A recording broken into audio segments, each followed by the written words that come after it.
আসসালামু আলাইকুম। Hello dessert বিডির আরও একটি নতুন পর্ব দেখার জন্য আপনাদেরকে ওয়েলকাম করছি। আজকে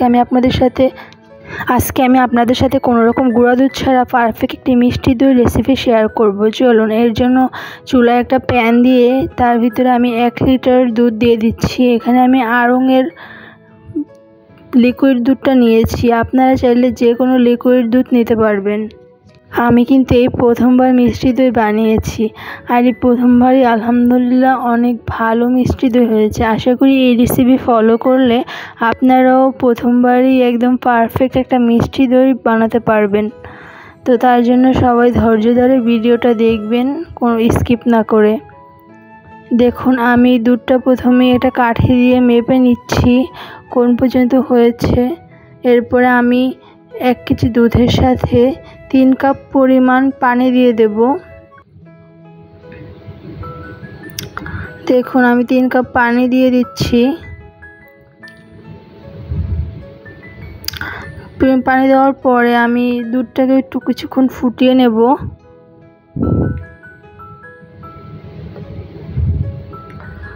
দুধটা 10 মিনিট ফুটলে তার ভিতরে আমি 1/3 কাপ চিনি দিয়ে দেব।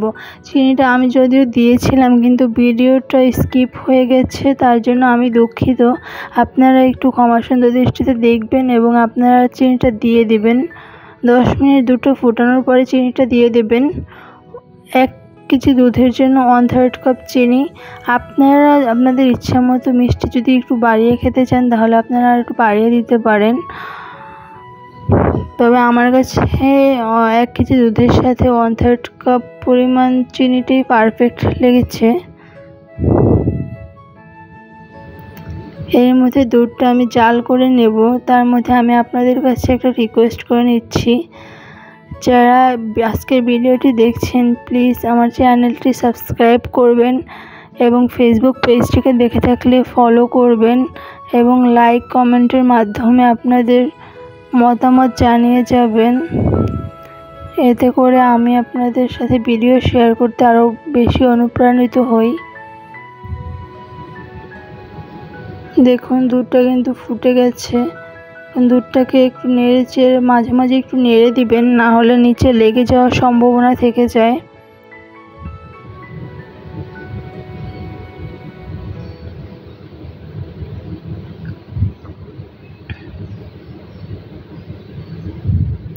ভালো করে দুধটাকে আমরা জাল করে আগে যেই পরিমাণ দুধ আমরা কাঠি দিয়ে মেপে রেখেছিলাম ওই পরিমাণ করে নেব।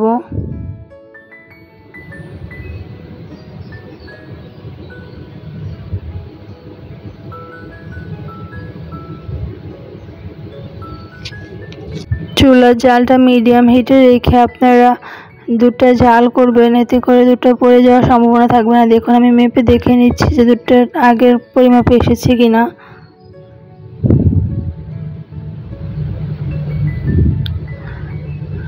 চুলার জাল বাড়ানো থাকলে আপনাদের দুধের পাতিলের নিচে পোড়া লেগে যেতে পারে।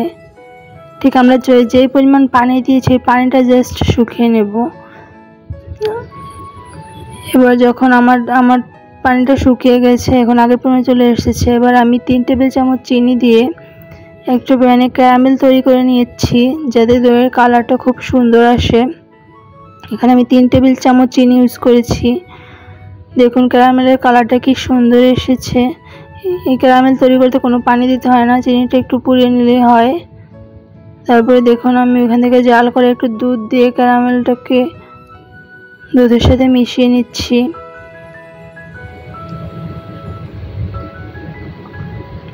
ক্যারামেলটা বেশি পুড়িয়ে ফেলবেন না, তাহলে দইটা খেতে মোটেও ভালো লাগবে না। এবার আমি দুধের ভিতরে পুরো ক্যারামেলটা মিক্স করে নিচ্ছি।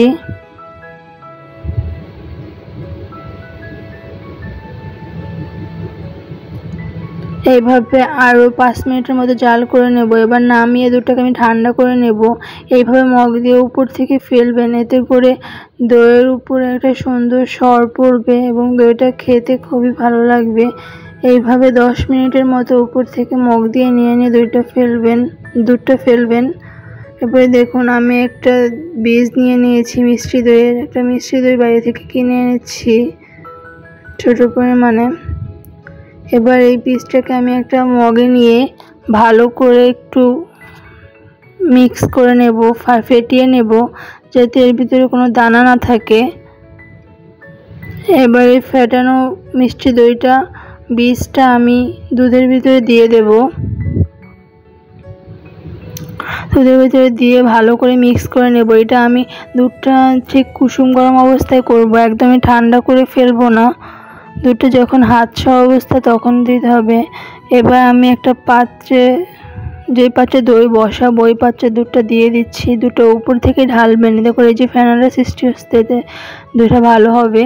এবার আমি একটা কম্বল দিয়ে কম্বলের নিচে বাটিটা, এই তো দেখুন সকালবেলা আমি দইটা নামিয়ে আপনাদের সাথে একটু কেটে দেখিয়ে দিচ্ছি দইটা কতটা পারফেক্ট হয়েছে। কোনো রকম গুঁড়া দুধ ছাড়াই কিন্তু এইভাবে পারফেক্ট একটা মিষ্টি দই বানানো যায়। অবশ্যই আপনারা বাসায় ট্রাই করবেন। আজকের মতো বিদায় নিচ্ছি, আল্লাহ হাফেজ।